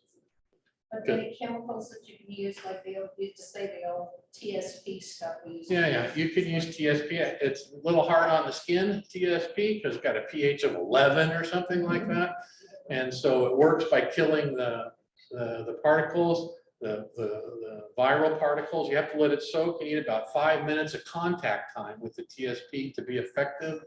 I find that the torch is the most practical, thorough, and most efficient way. Then you have to let those cool. That's why you have the clay pot and you keep 3 or 4 at a time. So you've got the clay pot, they're cooling off, so you've got cool ones, so you can. But I can tell you, getting your scissors too hot Yeah. is, they also work as branding irons. Yes, they certainly do. You had a question, sir? You got it answered? Okay. Hey Fred, Yeah. what is your target, like say for like Cattley's sort of wet dry cycles in the, in the bulk of summer? Like, are you trying to water your plants like 3 times a week? Or, I mean, obviously going back to that amount of time you want to devote It's hard, to it. that's plus right. what's It the right depends amount. on each person's situation, but typically in the heat of summer, I'm watering my plants twice a week. In the winter, about once a week. Maybe if it's raining, it might be every 2 weeks. Just depends how many days in a row and how high the humidity is. But what I'll do in the summertime, you don't really have to worry about it. In 3 days, it's already, it's dry. You can see it. But in the wintertime, I'll walk around, I'll be picking up plants because the worst time to overwater, believe it or not, is in the winter when your plants aren't actively growing because they're not putting up new growth. They don't need the nutrients. They don't need the extra water. The days are short, it's cool. And so by overwatering in the winter leads to your greatest problems. In the summer, in nature, it could be raining every day. And so if you keep them a little wetter in the summer, usually it's less harmful than having a plant too wet in the winter. And so it's just kind of the cycle of how the plants are. And some plants, like Oxydendrobiums, in the summertime, you can water those things every single day and they don't care. But if you overwater them in the winter, it's the death of them. Yeah. So it's just, yeah. But yeah, so generally in the summer, you can hardly overwater in the summer. In the winter, really watch yourself. And the trickiest time are the transitions between summer and fall, because you're in the summer water mode, right? Water, water, water. The days are getting short. It's still hot. It's still 75 degrees at 2 o'clock, but it only lasts for an hour, right? And so, but the days, so you got to know when to start backing off. And then the same thing is true in the spring, when to start ramping up more when the days are long, because now you're in the cautious winter water mood and you got to know when to catch that so you don't miss any opportunities for optimal growth. Yes. Fred, I think you and I think similarly on this. You keep only about 5 back bulbs on a Cattleya, that's 7 or so on the sulfur night. It's just the Nature paper came out a few years ago, said that, you're losing 1%. What do you do and how many back bulbs do you keep? Usually when I make a division of a Cattleya, I want at least 3 bulbs. But I'd usually, if someone's making divisions and it's my stud plant, and I'm asking my workers, you better leave me 4 or 5. The more the better. If you go too small, it's not about the roots, right? It's not about roots at all. It's just about energy store. And so if your root system fails because of repotting, which it happens if you repot at the wrong time, the back bulbs or the fat, so to speak, on the plant will help carry that plant forward. The nutrients can move within the plant and help it along. If you go too small, like I have a 1 bulb division right now. A very valuable Cattleya guy brought me 1 bulb. It's the best Cattleya tranny flammea you ever saw. 1 bulb. Like, you gotta be kidding me. I have a growth on it that big. I'm like, yeah, I turned the corner. So in 10 years, I'll have a blooming sized plant.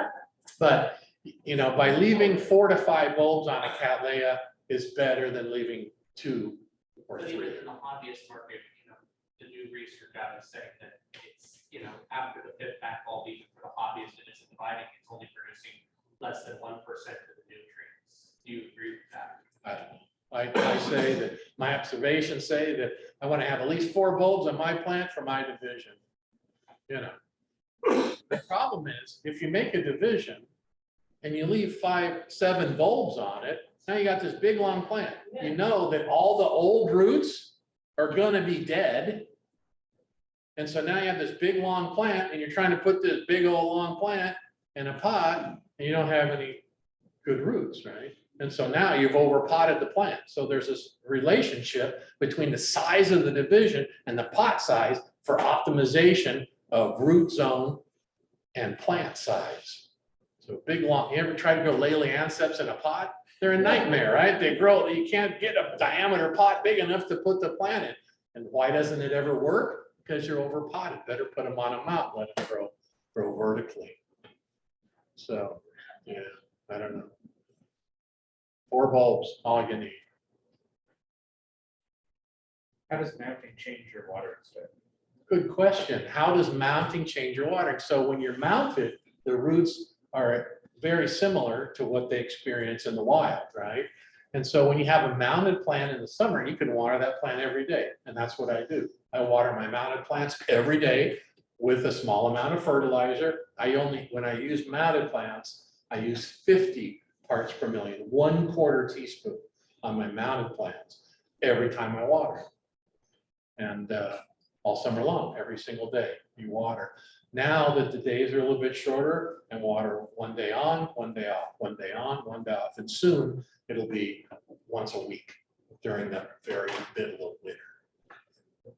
Yeah. I don't put any moss on my mounted epiphytes. Like if you're growing clear 1,000 other things, that's different. But if you're growing cattleyas on a mount, there's no need to put sphagnum moss on there. It's not required. So, California being in a great drought. My husband complains about the water bill. Got to complain about something. Yeah. And Always so, notice the plants. I'm going, well, I try not to water as much, but, I have a big collection. Yeah. So what, So try thinking about adjusting your potting mix so it'll stay a little bit wet longer, so you can lengthen the interval between watering. So you can go to a slightly finer mix. I use cocoa as well as Orchids, so it should stay a little wetter. Yeah, Orchid is pretty dry. Yeah. Bark mix, yeah. So you could go finer. Try to water a little less. You might be surprised. You might be able to water less and have no noticeable difference on the quality of your plants. Orchids have evolved in an environment where the roots get wet and dry, and they can tolerate some dry period between watering. So try adding 1 day. You would normally water today, add a day. And the cumulative effect of that throughout the year would be multiple less waterings. And you might not notice the difference. You might be able to add 2 days. Try it on some sample plants. Don't go whole hog, don't go nuts. But try some plants and see how it goes. Might be surprised. Orchid roots are going to capture that water, and more water than they need doesn't help them grow better. They just need the water they need. Yes, We collect rainwater. good. We've got a downspout, and we've got 10 55-gallon barrels, so like 500 gallons of water that takes us through, at least with summer plants, through the season. Yeah. No, I'd say collect rainwater if it's. If it rains. Get your husband, your complaining husband, to get some tanks for you and set it up and help you out. We had a friend in Southern California that had 47 55-gallon drums. Yeah. And he collected rainwater. It's surprising how much water falls out of the sky when it does rain. Just the roof of your house alone will give you hundreds of gallons of just the smallest rainfall. Yeah.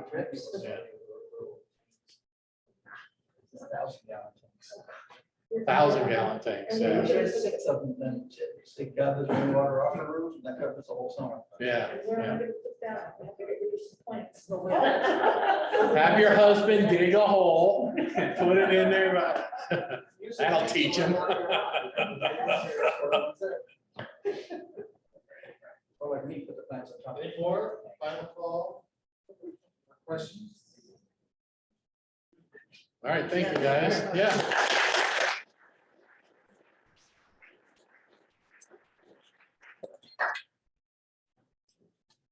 So we're gonna transition to show and tell.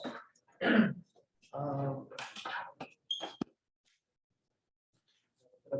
gonna do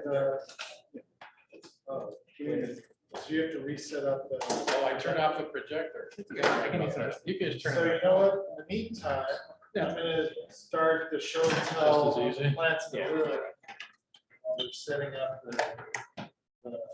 Well, if you do the show, what works really well is if you share it, you get to see it up here. Just a second. Really Is this yours? impressive when you That's do it. yours.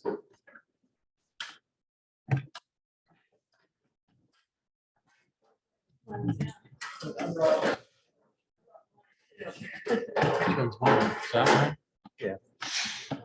All right, so.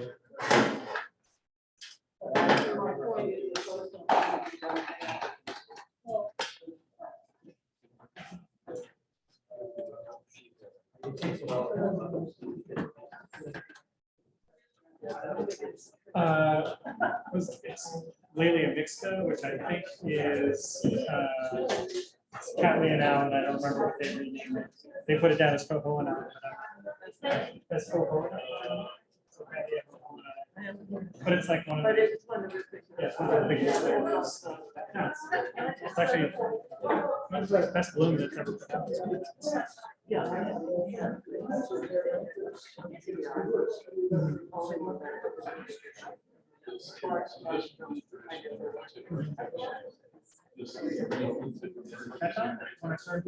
Okay.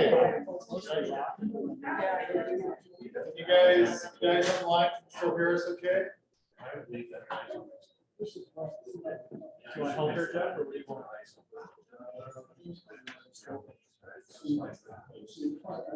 Why don't you speak? So this is what, Cattleya mixta. I think it was Laelia mixta, and I think it's now been renamed Cohoana.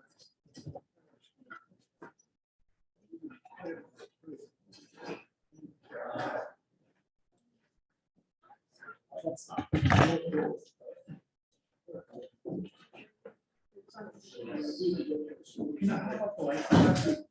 that? Red flag, gang. And washes up the screen. This is Bill Weaver's video. If you want me to just read them real quick. Okay. Okay. Just put it on there. Okay, this is from Bill Weaver, Cymbidium Super Freak Sterling, which is Traceanum by Golden Elk. Has a really nice smell like Traceanum, a lot of the same markings. Really nice plant. Okay, we got Jan Anderson, Cochleanthes discolored. And another one from Jan Anderson, a classic Cattleya, Cattleya why not?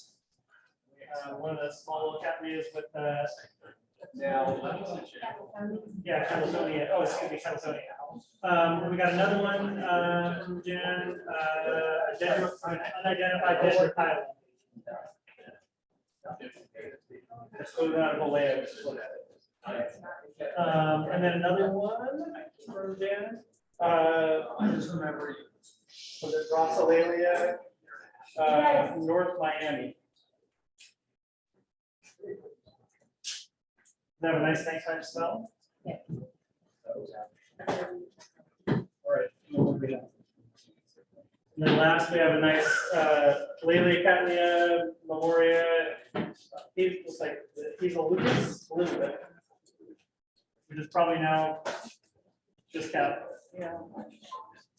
Then this is one of my plants. This is Cattleya labiata semi-alba. I think it's Cooksonia by Self. Smells fantastic. You can't smell it on. That's one thing you can't smell it on Zoom. And then we have Oncidium roseoides. This used to be Cochleota, and real cute little plants. Northern South America, fairly high elevation. Yeah, you kind of skip the. Are you gonna do your cut? Yeah. Then we have a really nice Lilia pumila here, very, very dark clone, Brazilian plants, intermediate growing, they mass bloom this time of year.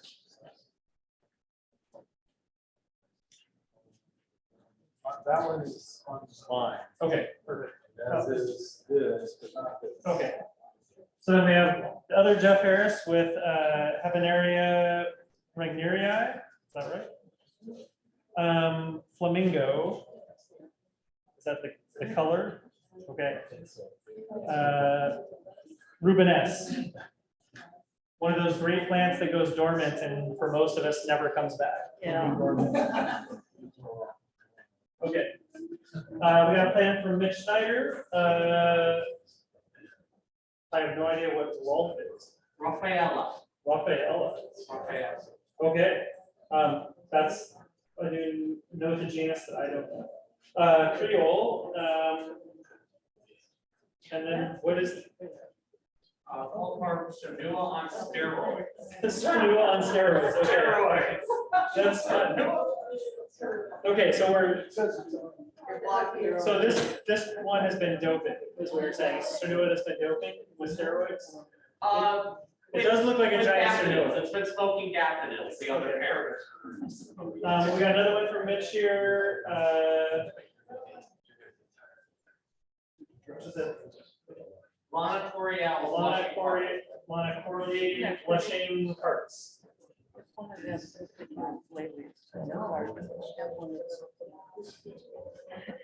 And then some other shiny gold super. Is it? I assume it's some sort of Brosselalia Cattleya mix. Iron gold hybrid. Okay, perfect. Shiny gold supermoon. Not that much snow.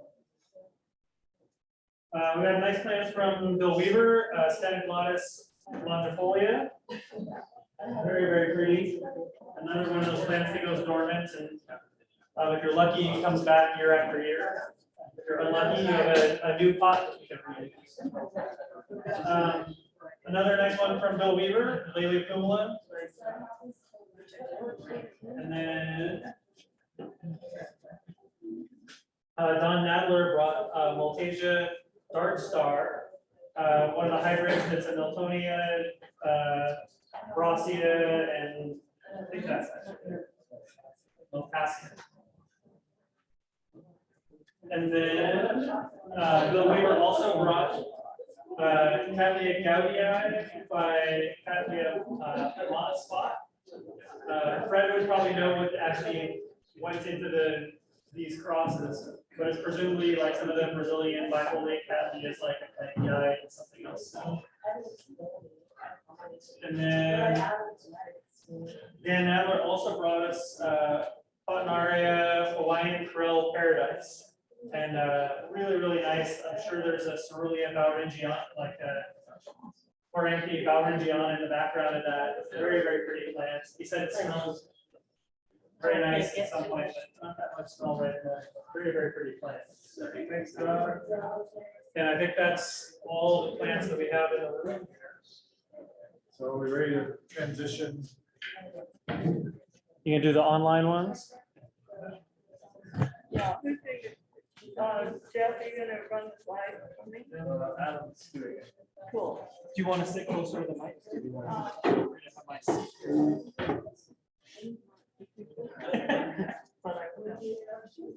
Doesn't be hard for the people online. What's this?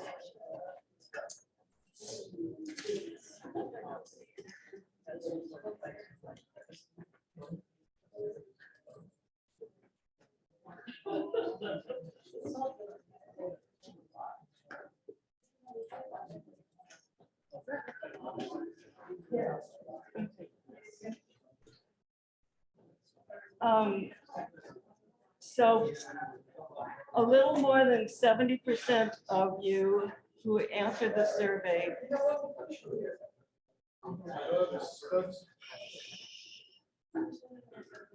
a little more than 70% of the people who responded to the survey said that they wanted absolutely no change in the Zoom show and tell, which is a credit to Lynn for the wonderful job that she's done.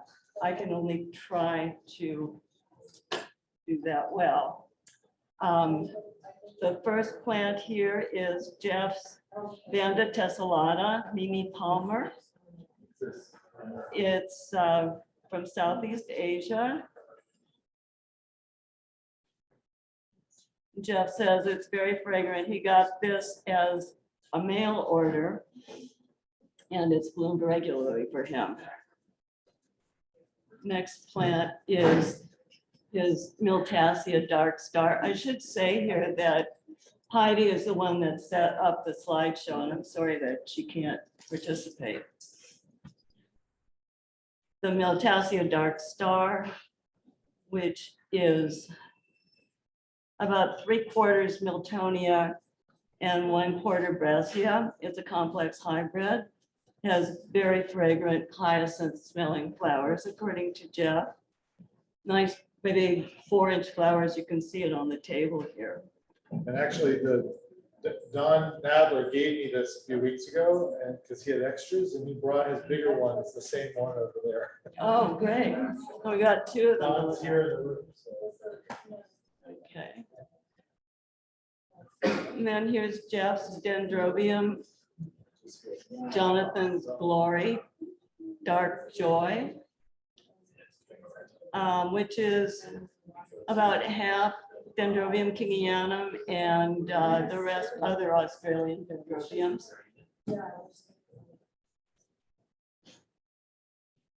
So it's also fragrant of hyacinth, according to Jeff.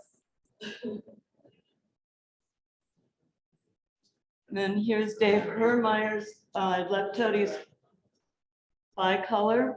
It is a terrestrial species. Wait, that's not No, I'm sorry, the label there is wrong. There's a lot of background noise. Yes, there is. It's Ludicea.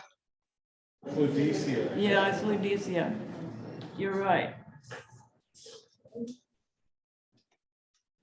And it's Ludicea discolor. Yes, thank you. Okay, so that is a terrestrial and one of the jewel orchids. Go on. The Cattleya is a primary hybrid. It now has a name. Its name is Walker Inter. And it's composed of the 2 species, which are from the Amazon basin, primarily in Brazil.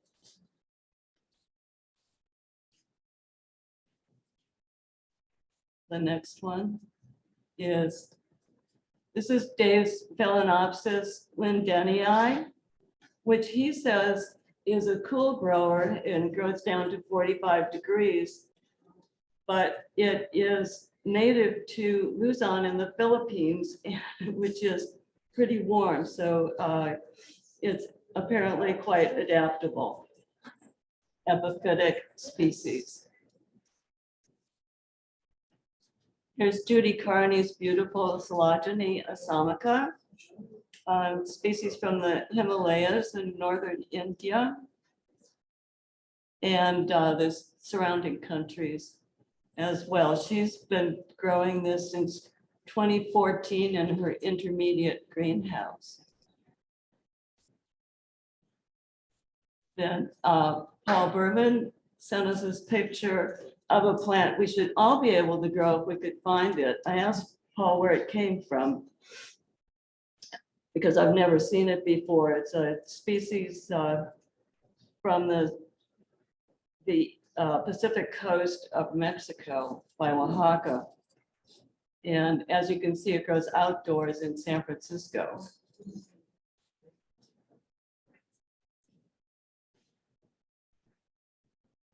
Then this is my Diplocolobium species. Diplocolobium is a relatively small genus of species that look a lot alike. So people have trouble identifying which one is which.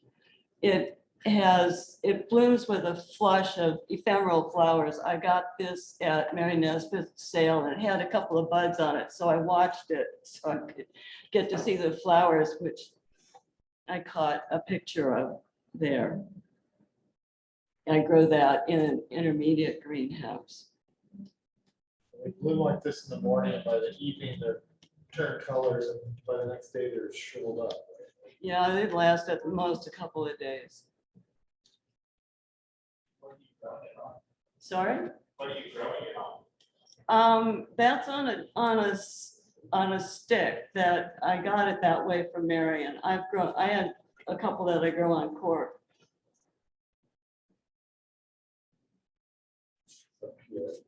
Yeah, then this is my Pleurothallus penelops, which is known as the duck look-alike Pleurothallus. I found out that penelops is actually a kind of duck, and it is from Ecuador, an epiphytic species that grows intermediate for me.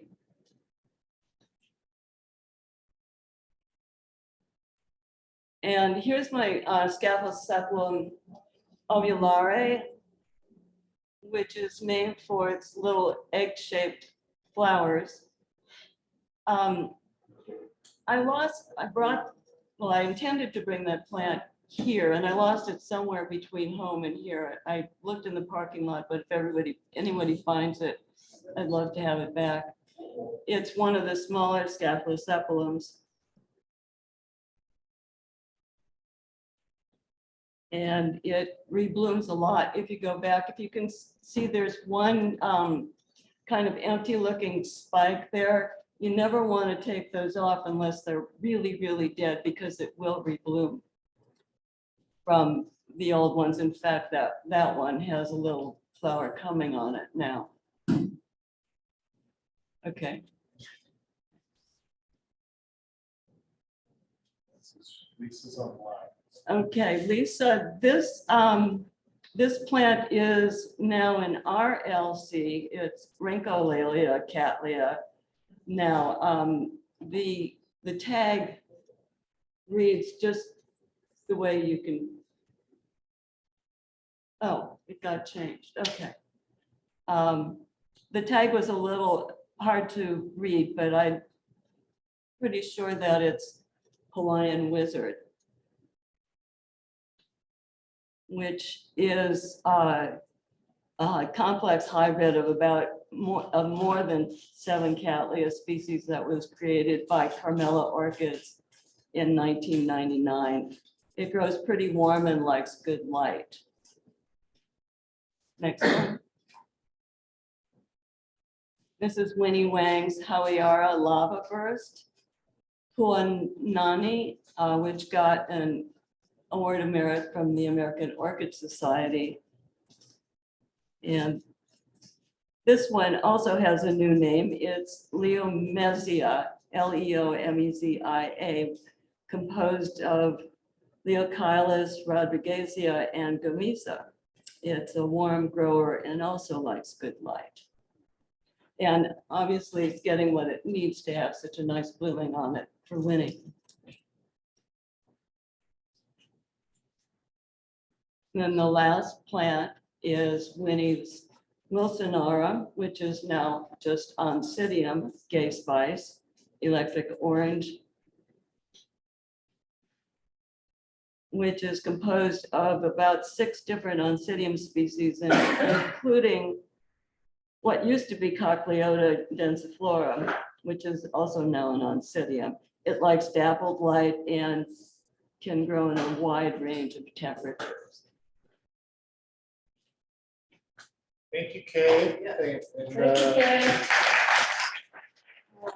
Thank you. And I wanted to say that my references consisted of orchid names and their meanings by Herbert Meyer, the miniature orchid species by Ron and Mary, and J. Fall's Internet Orchid Species Photographic Encyclopedia, and Orchid Whiz.